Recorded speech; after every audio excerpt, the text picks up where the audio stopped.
Pripeljali so nas z vseh koncev imperija. Vsako zavzeto ozemlje je dalo nove sužnje. Mene so ujeli v Galiji.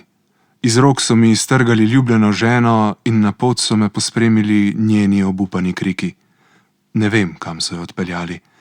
A še vedno vsak večer molim k boginji Sironi, da z njo lepo ravnajo in da se nekoč spet vrne k meni. Moj gospodar me je kupil na Emonskem forumu. Prodali so me kot živino. Okrog vratu mi je nadel obesek. Palas, suženj Marka Klodija, je pisalo na njem. Vrni lastniku, kakor da sem pes, živa lastnina, brez vsakršnih pravic. Lahko so nas skupili, prodali ali celo ubili. Imel sem srečo, da so mi dodelili mesto hišnega sužnja. Mnogi so končali v kamnolomu, kot veslači na galeji ali kot delavci na polju. Njihovo življenje je bilo kratko. Tudi gladiatorji so bili tako rekoč obsojeni na zgodnjo smrt. Najbolje pa se je godilo tistim sužnjem, ki so opravljali intelektualna dela, zdravnikom, arhitektom in učiteljem. Moj gospodar je kmalu po mojem prihodu odprl pekarno. Pomagal sem pri prodaji.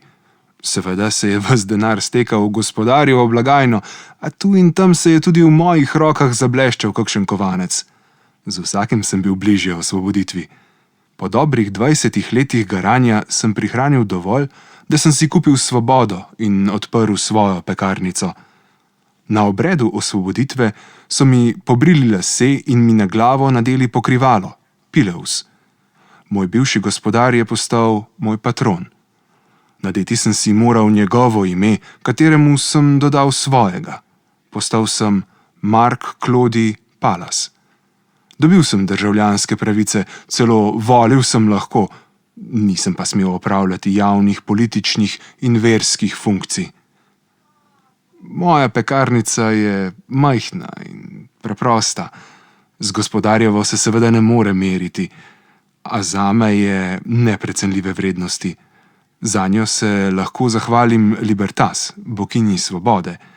Po njeni zaslugi sem Libertus, osvobojenec. Še nikoli ni nobena beseda tako lepo zvenela.